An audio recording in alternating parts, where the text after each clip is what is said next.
clásica. Por lo tanto, tiene un enfoque de derivación de cómo se comporta, ¿no es cierto?, la demanda derivada por factores. Y tras Marshall viene Allen y Moore, que son otros economistas con una mirada clásica, pero que hacen pequeñas correcciones y aportes a la mirada de, en el fondo, de Marshall. Y también viene una corrección de Hicks. Todos estos son economistas que aportaron particularidades específicas a la concepción de la elasticidad, de cómo ésta se aplica bajo determinadas consideraciones. Hay ahí una serie de desarrollos matemáticos que, más que se los aprendan de memoria, tiene que ver con la capacidad de comprensión de lo que están apuntando y las diferencias de enfoque de estos economistas. Eso me interesa más que identifiquen.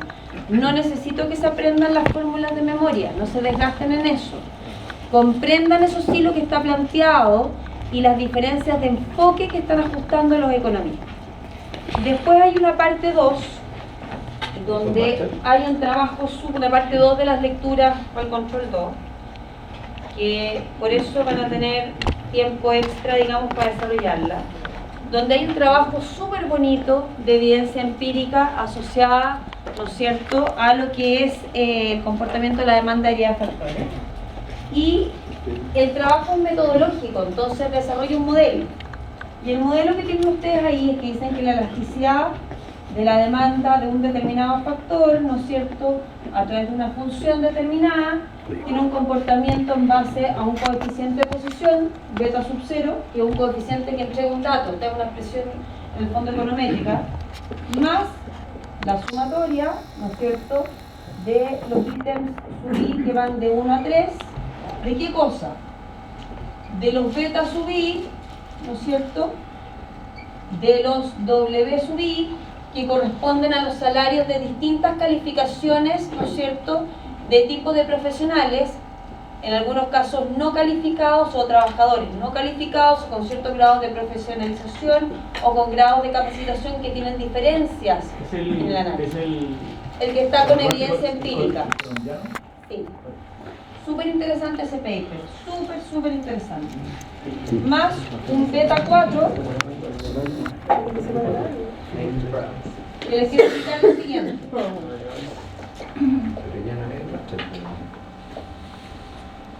El modelo econométrico está linealizado con logaritmo natural de la variación de los salarios, logaritmo natural de la variación del capital, logaritmo natural del nivel de producto que utiliza estos factores de producción en su proceso productivo. O sea, está aplicado a la evidencia empírica.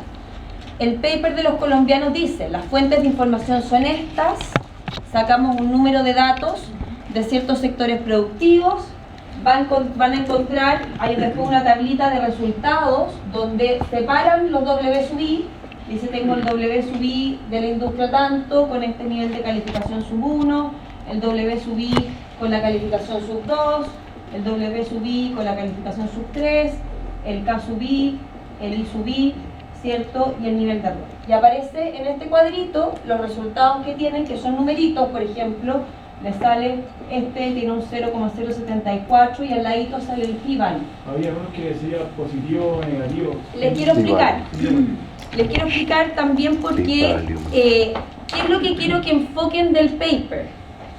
Este paper tiene un trabajo de un modelo econométrico que aplica lo que les estoy enseñando yo, en teoría, a un análisis con datos de verdad. Entonces, sacan los datos de una fuente en el fondo fidedigna, una fuente formal, hacen el estudio de comportamiento diciendo, mira, estamos integrando una función de producción que saca un output en producto, que identifica aportes de capital y que separa el tipo de trabajador de acuerdo a su nivel de calificación y aporte, o sea, productividad medida a través del salario. Y sale una tablita de resultados con la metodología econométrica, que evidentemente, entiéndanme, yo no voy a que aprendan o entiendan la metodología econométrica, ese no es mi objetivo con la lectura de este paper, sino que es que lean un trabajo aplicado con datos reales, entiendan el planteamiento de la parte teórica, cómo construyen el modelo y cómo llega a conclusiones que son súper interesantes. Entonces les quiero explicar. Por ejemplo, si en el resultado, porque acá este señor o estos señores aplican el método generalizado de momento, que es un método econométrico para calcular, en el fondo, datos que se mueven con series de tiempo, es decir, variables que estoy observando en un periodo determinado de tiempo, y le calculan diferencias. O sea, estos son metodologías econométricas que yo no apunto que ustedes manejen. No me voy a esa parte técnica, me voy a esto. ¿Qué significa, por ejemplo, que el nivel de salario del individuo subí del primer tipo de calificación de 0,074 respecto al modelo? Como el modelo está planteado así, quiere decir que por cada unidad adicional de ingreso, ¿ya?, de salario que aumente de determinado tipo de calificación, el impacto o la explicación sobre la elasticidad de la demanda de ese tipo de factor va a ser equivalente a un 7,4%. Por lo tanto, el impacto del cambio en un 1% medido como logaritmo natural sobre la demanda derivada va a tener una implicancia que tiene un valor de p-value, es decir, de probabilidad estadística positiva. Ustedes ya vieron métodos, ¿no es cierto?, estadísticos asociados a esto, que asegura que este indicador tiene una significancia estadística positiva para explicar el modelo. Cuando el dato sale negativo, quiere decir que el resultado es inverso. O sea, por cada 1% que incrementa la variable, el aporte a la variable explicada es inversa. Por lo tanto, en vez de mover la dirección del sentido en el mismo sentido, cuando uno dice tengo el resultado con signo negativo, yo estoy incrementando la variable y el aporte explicativo se mueve al revés. Por lo tanto, hay un descenso en el tipo de elasticidad. Si es negativo, se va volviendo un poquito más inelástica. Si es positivo, se va volviendo un poquito más elástica. Entonces, lo que están haciendo los, en el fondo, economistas acá, es tratar de explicar que la evidencia empírica de una determinada fuente de comportamiento industrializado y uso de los factores está mostrando resultados súper claros respecto a que ciertos factores son más elásticos frente al cambio del salario y otros son más inelásticos. Entonces, los estoy enfrentando a evidencia empírica aplicada por primera vez. Entonces, no quiero, perdón, para terminar un poquito la idea, ¿ya? No quiero que se desgasten en la comprensión de la metodología econométrica. No me voy a ir ahí. Me voy a ir a la comprensión de los resultados. Pero ahí nos podría preguntar por qué elegimos, o para responder eso, si elegimos un MGM de este o el otro. No les voy a preguntar tan detallista. No, porque no tiene sentido. En esa tabla al final aparece la definición del ingreso también. Entonces, exactamente, porque el producto, ¿no es cierto?, el PIB, o la cantidad de bienes producidos con este tipo de modelo productivo, puede tener algún impacto específico en la industria que están analizando, que es manufactura, industria. Entonces lo que hay que sensibilizar ahí es qué tan sensible es la reacción de la industria cuando yo voy moviendo factores. Porque eso es lo que quiero entender, porque de alguna manera si se producen cambios factoriales importantes, por ejemplo hoy día en Chile se están tomando decisiones que son súper relevantes que deberían tener impacto. Por ejemplo, se está midiendo el impacto de la migración, ¿ya?, en el entorno tanto laboral como medio sociocultural y en el impacto económico que esto tiene. O sea, hay gente que tiene sesgo y dice los inmigrantes producen más gastos en salud, en educación, en recursos públicos y por lo tanto hay un desgaste en el uso de los recursos. Hay evidencia que muestra lo contrario. Después vamos a tener una propuesta de ley asociada a una reducción de jornada laboral promedio trimestral de 45 horas semanales a 41 y se está negociando si esto es aplicable de manera pareja o con flexibilidad. Entonces hay posturas como de la SOFOFA, ¿no es cierto?, de la Cámara Chilena del Comercio, que están más asociadas a flexibilizar la propuesta, y eso tiene que tener implicancias en la reacción de la elasticidad, de cómo incorporamos el factor al proceso productivo. Entonces yo voy a ir a preguntarles, no el detalle, por eso para que no se descalibren la cabeza aprendiéndose todo de memoria, sino que a la comprensión de lo que están leyendo, los resultados, lo más importante. Perdóname, Patricio. No, de hecho yo te iba a preguntar, porque ¿cómo en el fondo tú lo ibas a medir en este caso? Porque sí, mira, yo recién estoy partiendo con un texto, llevo como 4 páginas, 4 hojas, de Andrés Vázquez, la elasticidad de sustitución, Y empecé a leer y hay una serie de fórmulas matemáticas que en el fondo explican las teorías. Correcto. Pero en el caso hay una fórmula que obviamente no necesito como la comprensión, entonces voy a decir que la lectura del fondo en sí es densa. Es densa y es lenta. Entonces te quería preguntar si que en el fondo, ¿cómo no iba a evaluar si que en el fondo considerábamos o no todo ese aparato de fórmulas que existe? Porque además me sorprendo por este caso acá, que para el caso de la elasticidad, que estamos aprendiendo elasticidad, aprenderla desde el punto de vista econométrico. No sé si será relevante que nosotros aprendamos esa perspectiva porque no tenemos la herramienta para hacerlo. Por eso te digo, yo no les voy a medir el análisis econométrico. Yo quiero medir la capacidad. Pero sí, pero para el caso de la lectura nuestra es difícil entenderlo. Lo sé, porque por eso estoy construyendo ahora lo que yo les estoy pasando en clase, es lo que fundamenta lo que están leyendo en la lectura. ¿Ya? Es complementario. Entonces yo no les voy a preguntar nada que yo no les haya pasado de alguna manera o que lo haya construido dentro de lo que hemos conversado en clase. De hecho, aparte de las formulitas que aparecen en el paper que hace referencia tú, las vamos a revisar ahora, ¿no es cierto? Fíjense que en la clase anterior, ahí voy a avanzar hasta donde llegamos en la clase pasada, les planteé justamente esto, que la demanda derivada, si bien la planteó como mecanismo de observación Marshall, después todos sus continuadores, ¿ya? Que son justamente Pigou, Higgs, Allen y Moore, que son los que aparecen en el fondo destacados en las lecturas que le di, le hicieron pequeños ajustes. Dijeron, mira, esta es la fórmula de la demanda derivada. Yo empecé con la parte teórica la clase pasada, estas son las 4 variables, esto es lo que está diciendo las 4 leyes, y ahora me voy a ir al formulario, ahora me voy a ir a la parte específica. Entonces, les voy a enseñar cómo leer esta cuestión. Entonces, no con la dinámica de preguntarles la fórmula, ¿ya? Porque no voy a ir al aprendizaje de la fórmula de memoria porque no me interesa eso. Pero sí me interesa que una vez que la fórmula esté planteada y la estructura teórica esté de alguna manera presentada, sí tengan la capacidad de sensibilizar, que es lo que suelo hacer yo más o menos en las clases que hago con los distintos ramos que tomo. Les voy mostrando estructura teórica y la voy contrastando con evidencia empírica, con datos reales, porque no me sirve de nada que se queden solamente con esto, porque después no los pueden usar para aplicar ninguna cosa. Entonces, si bien yo tengo súper claro y no apunto que ustedes tengan desarrolladas las herramientas de carácter más árido, más estructuralmente más duro para hacer el análisis porque no las tienen, pero que sí, como ingenieros comerciales, tengan la capacidad de leer resultados de algunos trabajos e interpretar bien lo que concluyeron de esos resultados. Entonces eso es lo que estamos construyendo. Entonces no les voy a preguntar nada, o sea, en buen castellano no les voy a preguntar nada que sea la letra chica bajo lo que está planteado, los grandes temas. Entiendo lo que dice Patricio, por Sí. ejemplo, cuando leí eso, Sí. se habla de logaritmo natural de un factor y...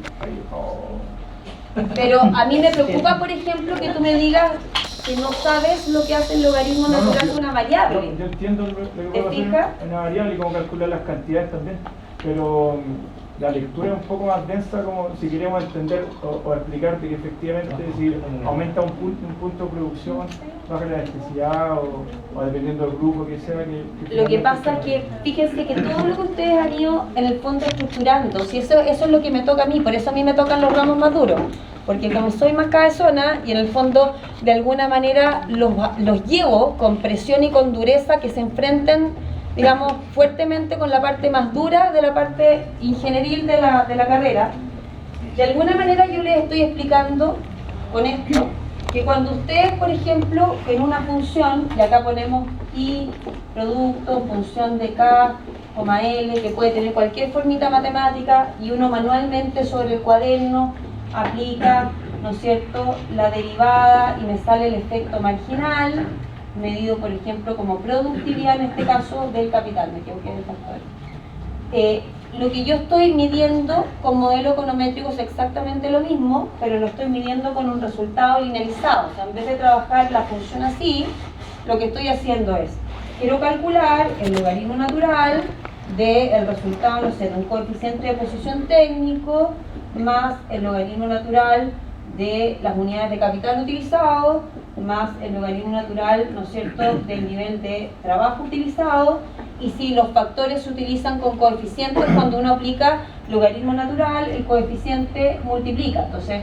acá va a haber un alfa y un beta que me multiplica el resultado de la variable. Y eso en el fondo es una expresión matemática, no tiene más complicación que eso, que es lo que hace el mínimo cuadrado ordinario, que es el planteamiento del mismo modelo de producción, pero linealizado. Y donde el último elemento reconoce que hay varias cositas que a veces no están claramente demostradas en las variables y que se convierten en los no observables. Comportamientos de ciertos actores del mercado, de ciertas industrias que demandan factores de determinada manera, de ciertos resultados en el proceso productivo que no los podemos manejar directamente porque hay reacciones que no están dentro del paquete regulado, por decirlo de alguna manera, sino que son como exabruptos, ¿ya? O sea, uno está definiendo una regla del juego y no dice, la ley dice que usted tiene que contratar así al factor de producción, pero nosotros sabemos que hay empresas que contratan gente y que no les hacen contrato de trabajo, y sabemos que hay sectores que pagan bajo el nivel de salario mínimo que no deberían, y sabemos que hay empresas que no pagan las imposiciones o que pagan un sueldo o un valor distinto a lo que el mercado está diciendo que pasa. Sabemos que pasa eso. Entonces, eso está concentrado en lo que no observamos. Por eso aprenden ustedes estadística. Ahí tienen la lógica de entender cómo aplicarlo. Entonces yo de alguna manera les tengo que mostrar ahora integradamente que todo esto que han ido aprendiendo de a poquitito, cálculo, estadística, teoría económica, tiene una aplicación.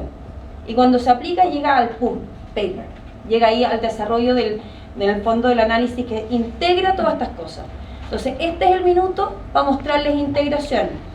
Y en el fondo el control de lectura va asociado a comprensión, porque es eso, comprensión de lo que está planteado en términos de conclusiones. Entonces no me voy a ir a la letra chica, no me voy a ir a la fórmula difícil, no me voy a ir al método econométrico, porque eso no es la dinámica de lo que voy a plantear en el curso. En términos grandes y ampliados, ¿a qué se refiere con el tiempo de ajuste de un trabajador? Lo que pasa es que cuando tú planteas un modelo, que era lo que yo más o menos les estaba explicando, toda la primera parte del curso, ¿cierto? Gasté hartas sesiones en decir, todos estos son los elementos de eficiencia que uno mide y evalúa cuando está tratando de usar los factores de la manera más eficiente posible. Entonces todo eso es teórico y supone que el trabajador te va a rendir lo máximo posible y que el capital te está rindiendo también a mínimo costo lo máximo que te puede rendir, y que todos los capitalistas y que todos los que toman decisiones son seres humanos súper inteligentes que toman decisiones con toda la información disponible, cosa que no es real.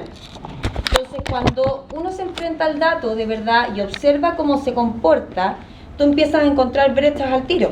Tú dices, oye, tengo, no sé, 100 trabajadores en esta industria y esto significaría que en el fondo operando a plena capacidad, o sea, usando todas las horas disponibles de trabajo, usando todo el capital disponible, usando toda la tecnología que haya, deberían producir esto. Y fíjate que producen 20% menos. Entonces, ¿cómo genero una diferencia de ajuste, multiplicador de Lagrange, que se los expliqué el otro día, para hacer que el modelo tienda a acercarse a lo que potencialmente debería generar? Porque eso es lo que busca la economía, que potencialmente siempre lleguemos al máximo. Entonces, ¿cómo hago que una persona que, según la ley, tiene que trabajar 9 horas al día, produzca lo que tiene que producir en las 9 horas y no lo haga, en el fondo, con un ámbito de variabilidad abrupta en base a su dinámica de emoción? Porque hoy día amanecí feliz, trabajo más, y mañana se amanezco triste, trabajo menos, ¿ya? En el fondo, ese tipo de cosas aparecen reflejadas en la economía, siempre, ¿ya? Entonces tú tienes que de alguna manera tratar de decir cuánto le falta al modelo de lo potencialmente deseable para llegar al máximo del resultado posible, y quiero saber cuál es la brecha, porque tengo que darle una explicación a la brecha. Tengo que entender por qué no llego al potencial. ¿Por qué, si tengo dadas todas las condiciones en términos tecnológicos, regulatorias del sector, en competencia, en apertura de canales de insumos más, sustitutos más baratos, por qué no llego a la eficiencia? ¿Qué me pasa? Estoy contratando gente que no trabaja, estoy usando el capital de mala forma, estoy tomando decisiones del día a día que no me permiten mirar mi proceso de optimización en el largo plazo. ¿Qué me pasa en el proceso productivo? Si eso es lo que estamos tratando de contestar detrás de todo esto. Por eso se les entregan herramientas que son más duras para que uno trate de levantar esto y medirlo de otra manera. Yo creo, si mal no recuerdo, que alcanzamos a ver el caso C de monopsonio y creo que alcancé a hablar del caso de la industria. ¿Y ahí qué? Sí, ¿no?